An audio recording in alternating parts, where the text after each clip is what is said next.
എല്ലാ പ്രിയപ്പെട്ടവർക്കും ക്രിസ്തുയേശുവിൻ്റെ നിസ്തുല നാമത്തിൽ പ്രഭാതവന്ദനം അറിയിക്കട്ടെ. വിശുദ്ധ യോഹന്നാൻ എഴുതിയ സുവിശേഷം 11-ാം അധ്യായം 11 മുതൽ 15 വരെയുള്ള വേദഭാഗം ഇന്നത്തെ ധ്യാനത്തിനായി തിരഞ്ഞെടുത്തിരിക്കുന്നു. യോഹന്നാൻ 11 മുതൽ 15 വരെ. ഇത് പറഞ്ഞിട്ട് അവൻ, നമ്മുടെ സ്നേഹിതനായ ലാസർ നിദ്ര കൊള്ളുന്നു, എങ്കിലും ഞാൻ അവനെ ഉണർത്തുവാൻ പോകുന്നു എന്ന് അവരോട് പറഞ്ഞു. ശിഷ്യന്മാർ അവനോട്, കർത്താവേ, അവൻ നിദ്ര കൊള്ളുന്നു എങ്കിൽ അവന് സൗഖ്യം വരും എന്ന് പറഞ്ഞു. യേശുവോ അവൻ്റെ മരണത്തെക്കുറിച്ചായിരുന്നു പറഞ്ഞത്. ഉറക്കമെന്ന നിദ്രയെക്കുറിച്ച് പറഞ്ഞു എന്ന് അവർക്ക് തോന്നിപ്പോയി. അപ്പോൾ യേശു സ്പഷ്ടമായി അവരോട്, ലാസർ മരിച്ചുപോയി.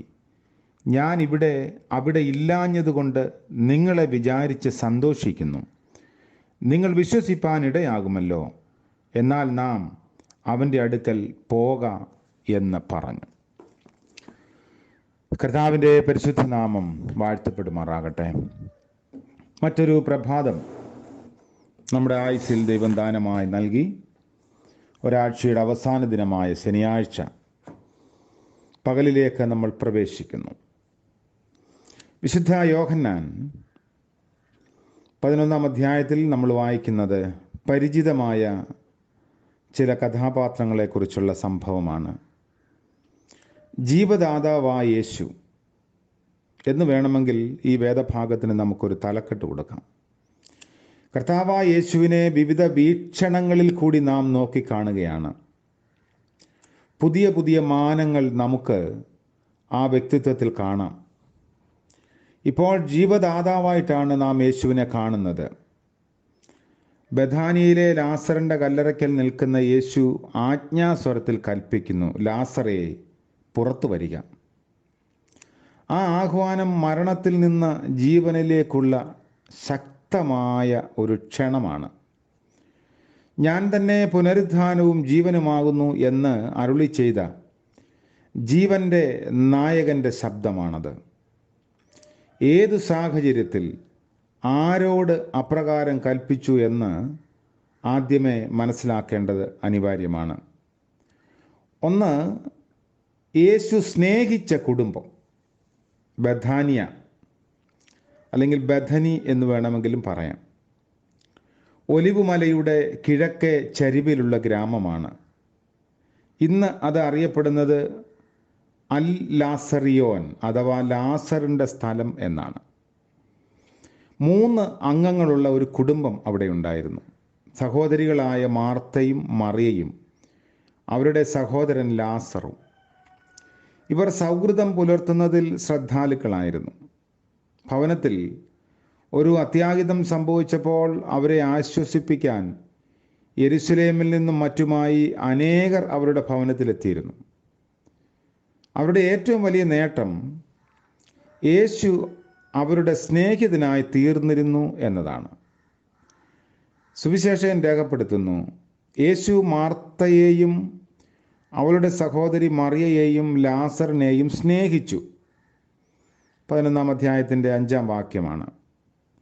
കർത്താവ് ശിഷ്യന്മാരോട് പറഞ്ഞത്, നമ്മുടെ സ്നേഹിതനായ ലാസർ നിദ്ര കൊള്ളുന്നു.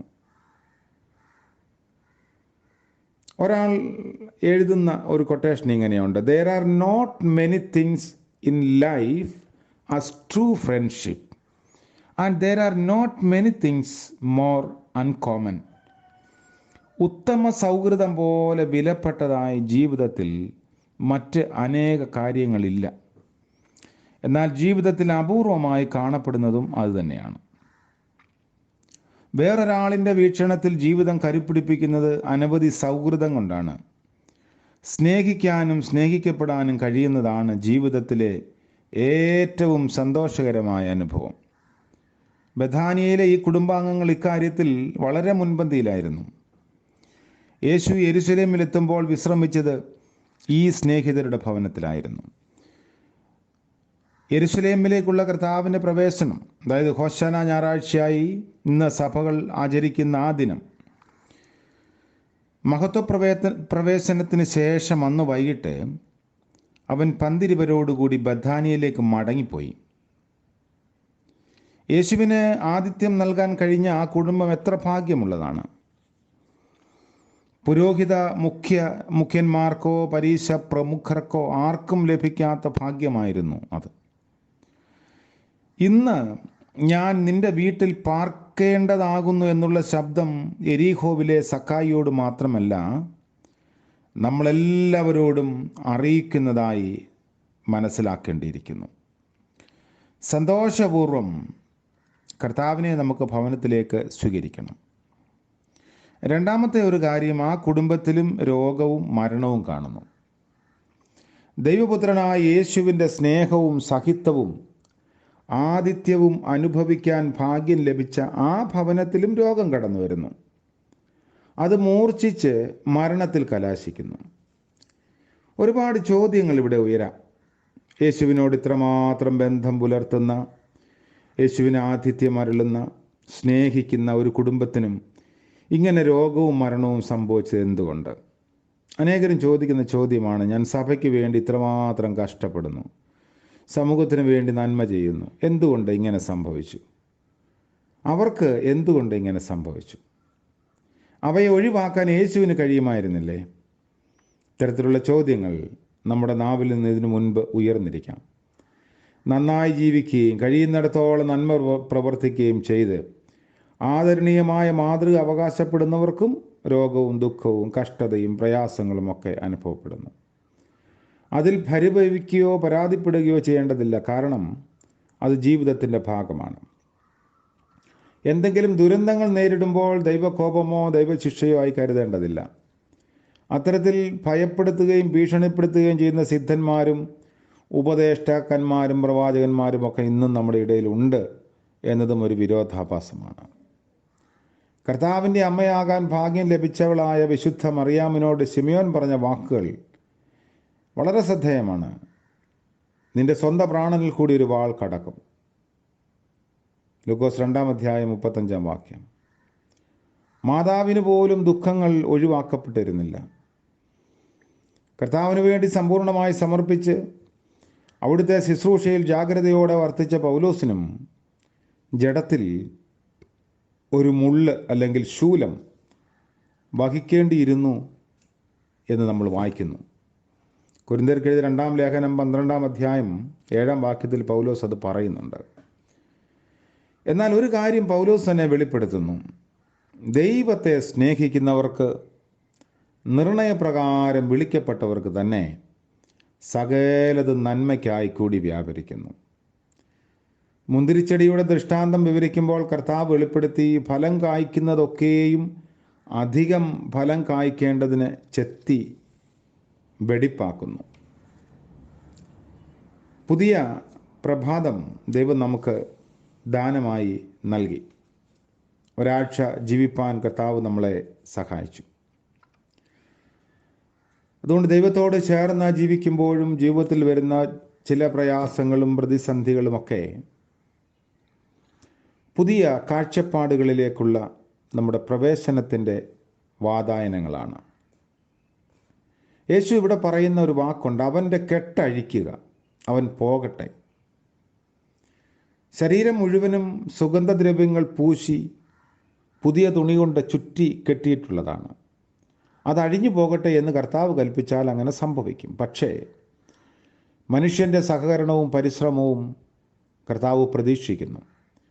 നമ്മുടെ കൈകളെ ബന്ധിച്ചിട്ടിരിക്കുന്ന ചില ദുഷ്പരിചയങ്ങളും ദുശീലങ്ങളുമുണ്ട്.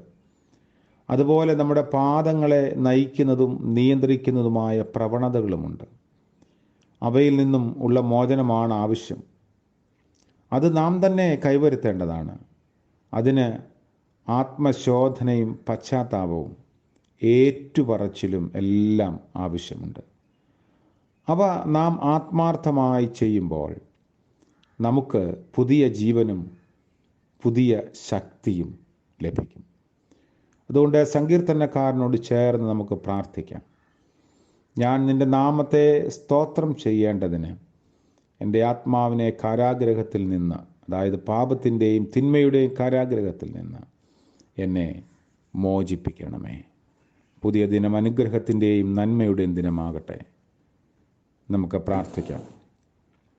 കാരുണ്യവാനായ വാഴ്ത്തപ്പെട്ട ഞങ്ങളുടെ ദൈവമേ, സ്വർഗീയ പിതാവേ, ലാസറിൻ്റെ കല്ലറയ്ക്കൽ കണ്ണുനീർ വാർത്ത കർത്താവ് ഇന്നും ഞങ്ങൾക്ക് വേണ്ടി ജീവിക്കുന്നത് കൊണ്ട് സ്തോത്രം. അങ്ങയോടുള്ള ആതിഥേയ മര്യാദയിലും സഹിത്വത്തിലും സ്നേഹത്തിലും ഇരുന്ന കുടുംബത്തിനും രോഗവും മരണവും വന്നു എന്ന് ഞങ്ങളെ ഓർമ്മിപ്പിച്ചുവല്ലോ. കർത്താവെ, ജീവിതത്തിൻ്റെ യാഥാർത്ഥ്യങ്ങളെ സ്വീകരിപ്പാനും ഉൾക്കൊള്ളുവാനും അതിൻ്റെ മധ്യത്തിൽ ദൈവത്തെ സ്തുതിപ്പാനുമുള്ള കൃപ ഇന്ന് അടിയങ്ങൾക്കും നൽകണമേ. എന്തുകൊണ്ട് ഇങ്ങനെ എനിക്ക് സംഭവിച്ചു എന്ന് പരിതപിക്കാതെ ദൈവനാമ മഹത്വത്തിനായി കർത്താവ് പറഞ്ഞതുപോലെ ദൈവത്തിൻ്റെ നാമം മഹത്വപ്പെടുവാൻ ഇത് കാരണമാകുമല്ലോ. പുതിയ ദിനം ഞങ്ങൾക്ക് ജീവിപ്പാനുള്ള ബലവും കൃപയും നൽകണമേ. പൗലോസിനോട് പറഞ്ഞതുപോലെ, എൻ്റെ ബലഹീനതയിൽ എൻ്റെ ശക്തി തികഞ്ഞു വരും, എൻ്റെ കൃപ നിനക്ക് മതി. കർത്താവിൻ്റെ കൃപ അടിയങ്ങൾക്ക് ഇന്ന് പകൽക്കാലം പകരണമേ. പ്രഭാതം മുതൽ പ്രദോഷം വരെയും ആവശ്യങ്ങളിലും യാത്രകളിലും ജോലിയിടങ്ങളിലും അവിടുത്തെ കരുതലിൻ്റെ കരമയക്കണമേ. ഇന്ന് ജന്മദിനം ആഘോഷിക്കുന്ന പ്രിയപ്പെട്ടവരെയും വിവാഹ വാർഷികം ആഘോഷിക്കുന്നവരെയും ഓർത്ത് പ്രാർത്ഥിക്കുന്നു. ദൈവം തമ്പുരാൻ്റെ കരുതൽ എല്ലാവരോടും കൂടെ ഇരിക്കണം. യേശു മശീഹയുടെ നാമത്തിൽ അടിയങ്ങളുടെ പ്രാർത്ഥന കൃപയോടെ കേൾക്കുമാറാകണമേ. ആമേൻ. നമ്മുടെ കർത്താവ് യേശു മശീഹയുടെ കരുണയും കൃപയും കാവലും നാം എല്ലാവരോടും നമ്മുടെ ആവശ്യങ്ങളോടും പ്രാർത്ഥനാ വിഷയങ്ങളോടും കൂടെ ഇപ്പോഴും എപ്പോഴും എന്നേക്കും ഉണ്ടായിരിക്കുമാറാകട്ടെ. ആമേൻ.